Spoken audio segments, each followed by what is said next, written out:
बिस्मिल्लाहिर्रहमानिर्रहीम, अस्सलाम वालेकुम। आप देख रहे हैं मुझे मेरे YouTube चैनल पर और मैं मुज़म्मिल अवान हूँ। इमरान खान साहब के साबिक प्रिंसिपल सेक्रेटरी आज़म खान साहब, जिन्होंने साइफ़र से मुतल्लिक इंकशाफात किए, कुछ दिन पहले उन्होंने साइफ़र से मुतल्लिक इमरान खान का जो झूठा बयानी है उसको रिजेक्ट किया, उसका पोल खोला, कौम के सामने हक़ाइक़ रखे और बताया कि इमरान खान जो है वो साइफ़र पर कौम को बेवकूफ़ बनाते रहे।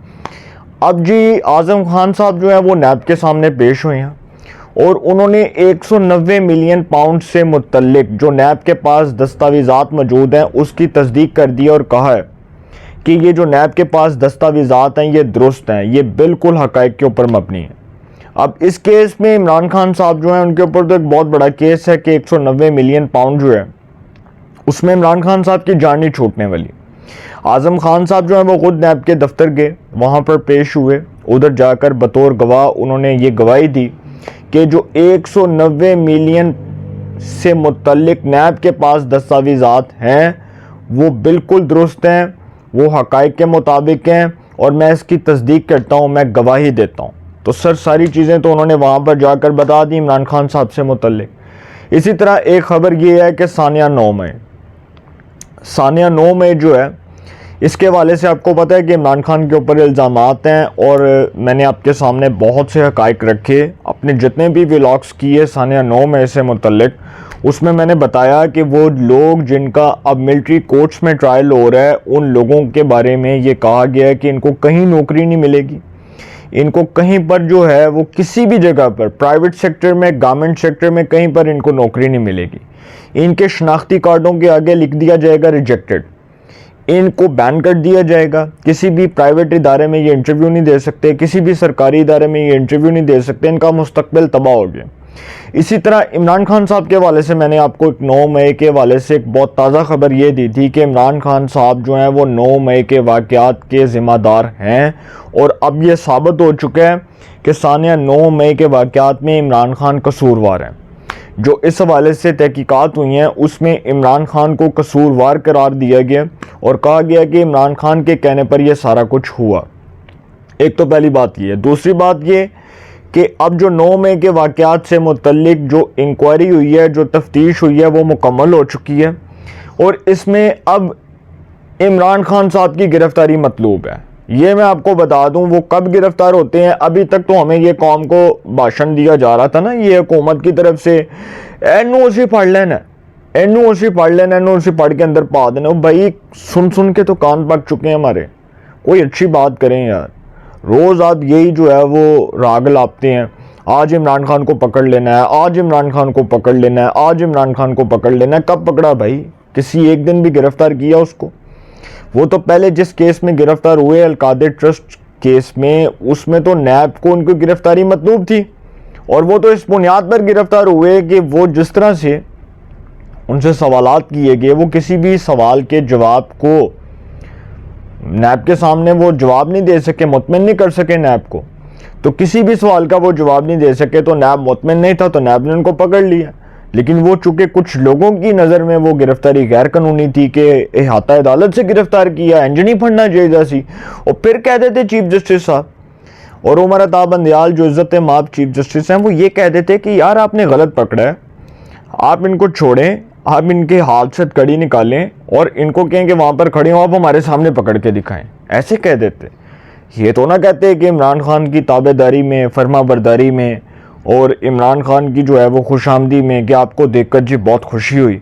तो सर वैसे तो इमरान खान साहब जो हैं इस निज़ाम के अब तक बेनिफिशरी रहे, लाडले रहे और उनको बहुत सपोर्ट रही और इस निज़ाम ने उनको लाडलापन दिखाया और वो लाड प्यार, वो जो हाथ पकड़ कर चलना सिखाते थे, वो छोटे बच्चों को हाथ पकड़ कर चलना सिखाया जाता है ना, मुंह में फीडर डाल के, चूसनी डाल के, कि बच्चे को बोलना आ जाएगा, बच्चे को पता चल जाएगा क्या बात करनी है। इसी तरह इमरान खान साहब जो हैं उनको हाथ पकड़ कर चलना सिखाया गया।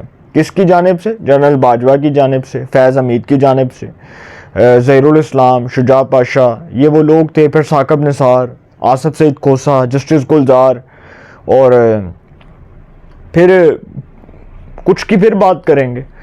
तो सारों का सर पता है सबको कि कौन क्या कर रहा था, कौन क्या नहीं कर रहा था। इसी तरह जी सानिया 9 मई के वाक़यात में जो इमरान खान साहब कसूरवार दिए गए हैं, उनको कसूरवार ठहराया गया। जिन्ना हाउस हमला केस में प्रोसिक्यूटर जनरल ने बताया कि उस इन्वेस्टिगेशन टीम ने जिसने इमरान खान को धमकियां दी हैं, इस केस में भी इमरान खान गिरफ्तार होंगे। ये जो इमरान खान ने धमकियां दी हैं ना, उस टीम को, वो जो टीम तहकीकात कर रही थी जिसमें इमरान खान ने कहा है उसने बड़े जो है वो थ्रेट्स दिए हैं और धमकियां दी हैं इमरान खान साहब ने। इमरान खान साहब ने दरअसल 2 केसों में तो फंसना ही फंसना है। एक 190 मिलियन पाउंड केस जिसमें आजम खान गवाही दे आए हैं और बता चुके हैं। फिर साइफर का केस। साइफर तो सर एक ऑफिशियल सीक्रेट एक्ट है, और ऑफिशियल सीक्रेट एक्ट अगर झूठ के ऊपर ही मबनी हो और फिर आप कहें कि जी अमेरिका ने ख़त लिखा, और फिर आप कौमी असम्बली में जाकर कहें कि जी वो जो ख़त है वो मैंने दिखाया, अपने काबीना के इजलास में बताया और उसके सिक्योरिटी मिनट्स डिस्कस हो रहे थे, और फिर ये बात की, और फिर इमरान खान ने ये कहा कि मैंने वज़ीर आज़म हाउस में सहाफ़ियों को बुलाया। भाई वो सहाफ़ी कौन थे ये भी तो बताते। वो सहाफ़ी वो लोग थे जो अब तक आपके हक़ में वो कॉलम लिखते हैं, जो आपके हक़ में अखबारी ख़बरें देते हैं, जो आपके हक़ में रात को व्लॉग्स करते हैं, जो आपके हक़ में रात को तज्ज़िये पेश करते हैं, वो सहाफ़ी थे। ये भी कौम को बताते। अब मैं उनके नाम तो नहीं लूँगा, लेकिन इमरान खान साहब जी इस कौम को बेवकूफ़ बनाने के मास्टरमाइंड हैं। आप समझ लें कि उनका जो दिमाग है ना, जो आइंस्टाइन की तरह वो इस्तेमाल करते हैं, और झूठ बोलने में तो माशाल्लाह इतनी महारत रखते हैं कि आप ये अंदाज़ा लगा लें कि पहले तो वो ये कहते रहे कि अमेरिका की साजिश है, फिर अमेरिका की साजिश के बाद वो इल्ज़ाम लगा जनरल बाजवा के ऊपर, फिर वो जनरल बाजवा से होते होते वो किसी और दरिया के किनारे जो है वो बह गया, और फिर पता ही नहीं लगा किसी को कि वो कहाँ गया, और आखिर तक वो कौम को यही राग लाते रहे कि जी मुझे निकलवाने में चूँकि पाकिस्तान की सिक्योरिटी इस्टेब्लिशमेंट का हाथ इसलिए था कि मैं अमेरिका को आंखें दिखाता था, तो मैंने अमेरिका को ऑडिट देने की मुखालफत की, तो अमेरिका ने मुझे इक़्तिदार से निकाल दिया। इससे बड़ा जोक, इससे बड़ा जो मजाक है वो कि कोई सुन ही नहीं सकता कि यार साल 2023 में मैं समझता हूँ कि इससे बड़ा मजाक कोई नहीं सुना होगा। इससे बड़ा जो है ना वो कोई मज़ाहिया जो कोई करैक्टर होते हैं ना इमरान खान साहब जैसे, वो मैंने आज तक नहीं देखे। पाकिस्तान की सियासत में इमरान खान साहब वो वाहिद करैक्टर हैं जो झूठ भी बड़ी महारत से बोलते हैं। तो इसी तरह जो सानिया 9 मई है, एक केस तो ये हो गया 190 मिलियन पाउंड का केस, दूसरा केस हो गया, और तीसरा केस साइफर का भी केस है। उसमें भी इमरान खान साहब ने जिस तरह से इदारे को बदनाम करने के लिए एक बयानिया गढ़ा, और वो बयानिया दरअसल फ़ौज मुखालफ बयानिया था, और ऑफिशियल सीक्रेट एक्ट जिसको कहते हैं साइफर एक ऑफिशियल सीक्रेट एक्ट है, और उसको अगर आप पब्लिक करते हैं तो उसके नताइज बहुत संगीन होते हैं कि भाई मुल्क की सलामती से मुतल्लिक अगर आप हसास मामलात को पब्लिक कर रहे हैं तो इट मीन्स कि आप आर्टिकल 6 की जद में आ रहे हैं और संगीन गद्दारी के मुर्तकिब करार पाएंगे। तो इसी तरह जी अब तीसरी खबर मैं आपको ये दूं कि मार्शल लॉ की बातें हो रही हैं इस मुल्क में मार्शल लॉ की बातें हो रही हैं, और मार्शल लॉ की बातें कौन कर रहे हैं? Chief justice of Pakistan justice Umar Ata Bandial साहब। ये रिमार्क्स उन्होंने दिए दौरान मिलिट्री कोर्ट्स केस की समाअत के दौरान। उन्होंने ये रिमार्क्स दिए जब लतीफ़ खोसा साहब ने इस हुकूमती दौर को ज़ियाउल हक़ के दौर से तशबीह दी और कहा कि ज़ियाउल हक़ के दौर में और इस हुकूमती दौर में कोई फ़र्क नहीं है। मैं वैसे लतीफ़ खोसा साहब की बड़ी इज़्ज़त करता हूँ क्योंकि वो एक प्रोफेशनल लॉयर हैं, बड़े अच्छे वकील हैं, लेकिन वो शायद अपना ज़हनी तवाज़ुन खो बैठे हैं। वो जिस तरह की बातें करते हैं, और फिर पीपल्स पार्टी से जब से उनको नोटिस मिला तब से तो वो वैसे ही बड़ी बेकार और घिसी पिटी बातें कर रहे हैं इस निज़ाम के ख़िलाफ़। और इसी बोसीदा निज़ाम के ख़िलाफ़ अगर उनको इतनी चिढ़ है तो फिर वो पाकिस्तान में क्या कर रहे हैं यार? इसी निज़ाम में तो वो हुकूमती जो है वो ओहदों के मज़े लेते रहे। जब वो पीपल्स पार्टी के दौर में सेनेटर बने, जब वो पीपल्स पार्टी के दौर में अटॉर्नी जनरल बने, जब वो पीपल्स पार्टी के दौर में गवर्नर पंजाब बने, जब वो पीपल्स पार्टी के दौरे हुकूमत में अपनी जमात के सेंट्रल एग्जीक्यूटिव कमेटी के रुकन बने, तब तो उनको ये निज़ाम बहुत अच्छा लग रहा था। जब वो शहबाज शरीफ के ऊपर उंगलियां उठा उठा कर तनकीद किया करते थे और नवाज शरीफ के ख़िलाफ़ तकरीरें लिखने वालों में वो शामिल होते थे। और मुझे ये भी याद है कि वो किस तरह से वकला के अंदर खड़े होकर नवाज शरीफ के ख़िलाफ़ जो है वो किस तरह से वो अर्जा सराई करते थे। अब वो लतीफ़ खोसा साहब जो हैं वो अदालत में खड़े होकर कह रहे हैं कि जी चीफ जस्टिस के सामने जब वो दलाइल दे रहे हैं तो चीफ जस्टिस के सामने वो ये कह रहे हैं कि जी मौजूदा हुकूमत के दौर में और ज़ियाउल हक के दौर में कोई फ़र्क नहीं है, ये एक ही हैं। वो कहते नहीं है एक कोई है कहने इन्हों च कोई फ़र्क नहीं है। तो उनके कहने का मकसद जो है ना वो दरअसल मैं आपको बता देता हूँ कि लतीफ़ खोसा इस हुकूमती दौर को जनरल ज़िया के दौर से इसलिए तशबीह दे रहे हैं कि सर जनरल ज़िया का जो दौर था उसमें तो बंदा बाहर नहीं निकल सकता था, मार्शल लॉ लगा हुआ था। इस्लामी नफाज जो है उसका क्या अमल में आया, जनरल ज़िया ने किस तरह से वो पीटीवी के ऊपर ख़बरें पढ़ने वाले जो एंकर्स थे उनके ऊपर किस तरह से पाबंदियाँ लगवाईं, वो ख़वातीन एंकर हजरात उनके ऊपर किस तरह से पाबंदियाँ लगवाईं। फिर इस्लामी जो है वो नफाज, ये बात की जाती है ना कि शरीयत का नफाज, तो ज़ियाउल हक जो है उसके वाले से कुछ अच्छे पॉइंट्स तो हैं, लेकिन सर उसने बड़े जो है ना इस तरह के फ़ैसले किए जिससे मुल्क को नुकसान पहुंचा। 90 दिन के लिए वो आया, 11 साल वो इस मुल्क पर काबिज़ रहा, उसने मुल्क का सत्यानाश किया, मुल्क की जमहूरियत को किस तरह से उसने दागदार किया, मुल्क की जमहूरियत की बिसाक को लपेटा। एक मुंतखब वज़ीर-ए-आज़म, इस मुल्क के एक सबसे बड़े नेशनल लीडर ज़ियाउल हक को किस तरह से उसने तख्ता-ए-दार पर लटकाने का हुक्म दिया, और उसमें लाहौर हाई कोर्ट के जज जस्टिस मौलवी मुश्ताक साहब जिन्होंने ये फ़ैसला दिया, और फिर वो आपको याद है ना जस्टिस नसीम हसन शाह साहब भी थे। तो सर ये जो सारा कुछ हुआ, देखें तारीख़ में इसको कभी भी नहीं झुठलाया जा सकता, लेकिन ये बड़ी एक अहमकाना बात है कि आप मौजूदा हुकूमती दौर को ज़ियाउल हक के दौर से तशबीह दे रहे हैं। इससे बड़ी जाहिलाना गुफ्तगू कोई नहीं हो सकती कि इस हुकूमत के दौर को, भाई इस हुकूमत में कोई मार्शल लॉ तो नहीं है, इस हुकूमत में किसी के हाथ तो नहीं बांधे गए, इस हुकूमत में मीडिया का गला तो नहीं दबाया जा रहा, इस मुल्क में इस हुकूमती दौर में सहाफ़ियों के ऊपर, वकला के ऊपर कोई हमले तो नहीं किए जा रहे, इस हुकूमती दौर के अंदर है कोई मार्शल लॉ तो नहीं लगा, कोई इमरजेंसी तो नहीं लगी हुई। लेकिन वो अदालत में खड़े होकर कहते हैं कि जी ये जो हुकूमती दौर है, क्योंकि सर हुकूमत से खलफलश है ना, हुकूमत से रंजिश है, हुकूमत के ख़िलाफ़ दिल में बुग़्ज़ है, वो बुग़्ज़ भरा हुआ है। वो इत्तेज़ाज़ हसन साहब और लतीफ़ खोसा साहब, इनका किरदार सबके सामने है, ये किस तरह से लगे हुए हैं इस हुकूमत के ख़िलाफ़। इमरान खान साहब से मुलाकातें कर रहे हैं, जमात इनको घास नहीं डालती, बुलाता है इनको कोई नहीं। तो अब आखिरी ऑप्शन यही था, आखिरी अरबा यही था कि यार किसी तरह अदालत में जाकर कोई पॉइंट स्कोरिंग करें। तो चीफ जस्टिस साहब ने जब लतीफ़ खोसा के मुंह से ये बात सुनी तो उन्होंने उनको रोका और कहा कि आप मौजूदा हुकूमती दौर को ज़ियाउल हक के दौर से तशबीह ना दें, अगर मार्शल लॉ लगा तो हम मुदाखलत करेंगे। सर चीफ जस्टिस से ये पूछा जाए कि मार्शल लॉ लगाना किसने है, चीफ जस्टिस साहब से ये पूछा जाए, इज्जत माप चीफ जस्टिस साहब से ये पूछा जाए मार्शल लॉ लगाना किसने है। भाई कोई बेवकूफ़ है मार्शल लॉ लगाएगा।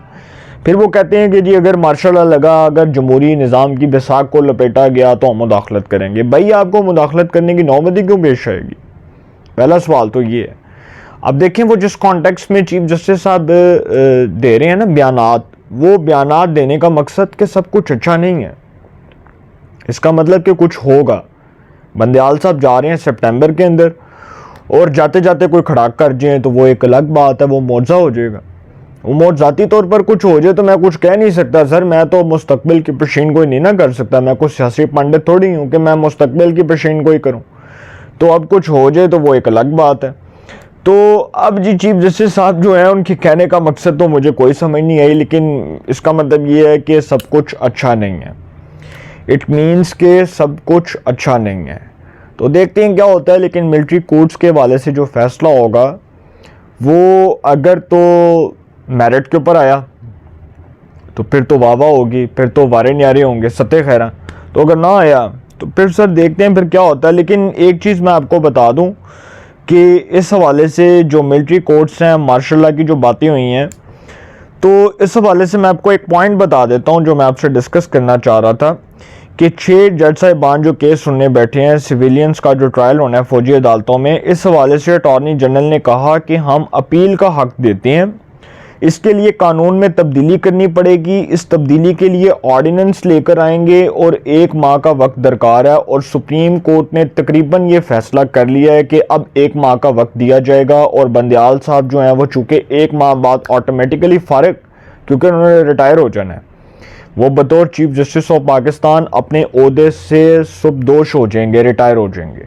उसके बाद नए आने वाले जो चीफ जस्टिस हैं काजी फायज ईसा साहब, इट मीन्स कि उनके होते हुए ये जो सिविलियंस का ट्रायल होना है फौजी अदालतों में, ये केस चलेगा। अभी ये केस का फैसला नहीं होना, क्योंकि अटॉर्नी जनरल साहब ने कहा कि इस हवाले से हमने अपील करनी है, कानून में तब्दीली करनी है, ऑर्डिनेंस लेकर आना है और फिर 1 माह का वक्त दरकार है। तो इट मीन्स के सर जो फिर नए आने वाले चीफ जस्टिस हैं, जस्टिस काजी फायज ईसा, उनके होते ही इस केस का फैसला होना है और उनके होते ही इस केस की समाअत शुरू होनी है और उन्होंने मिनटों के अंदर इस केस को खड़का देना। तो एक चीज़ तो मैं आपको बता दूं कि इस बेंच में जो जजेस शामिल हैं, एक तो सबसे पहली बात यह है कि justice Ayesha Malik, justice Ijazul Hasan, justice Munib Akhtar, justice Naqvi साहब। तो सर बाद में अगर फायज ईसा साहब आए तो कुछ भी हो जाना है, ये मैं आपको बता दूं। आपको भी पता है मैं इशारतन बात कर रहा हूँ कि होना बहुत कुछ है, और जब होना है तो सबकी आंखों के सामने होना है। कुछ को उठाकर साइड पर कर दिया जाएगा और 1-2 तो वैसे ही निकल जाएंगे, मुझे लग रहा है, जो हालात चाह रहे हैं। तो देखते हैं क्या होता है। बहरहाल जी, सितंबर तक बड़ी तब्दीलियां होनी है और सितंबर के बाद जो है ना असल रुख पता चलना है पाकिस्तान की सियासत का, कि पाकिस्तान की सियासत किस टर्निंग पॉइंट के ऊपर खड़ी हुई है, क्योंकि उसके बाद जो है ना दमादम मस्त कलंदर होगा। और आप देखेंगे कि इमरान खान साहब जो हैं, जिनकी अभी सतह खैर हैं, उनके बाद में वारे भी न्यारे नहीं होने, उनको किसी ने घास भी नहीं डालनी। तो इमरान खान साहब को अगर सज़ा होगी तो सर ये तहरीक-ए-इंसाफ जो है वो 2023 का इलेक्शन लड़ेगी, और जिस तरह से लड़ेगी वो भी आपको पता है। शायद हो सकता है पार्टी इंतखाबी निशानी लौटना हो, जो हालात चाह रहे हैं, बड़े बुरे हालात हैं। कुछ कहना जो है कबल अज़ वक्त होगा। अपनी राय का कमेंट्स में ज़रूर इज़हार कीजिएगा। इंशाल्लाह एक नए सेगमेंट के साथ फिर मुलाकात होगी। अपना बहुत ख्याल रखिएगा। आला निगहबान।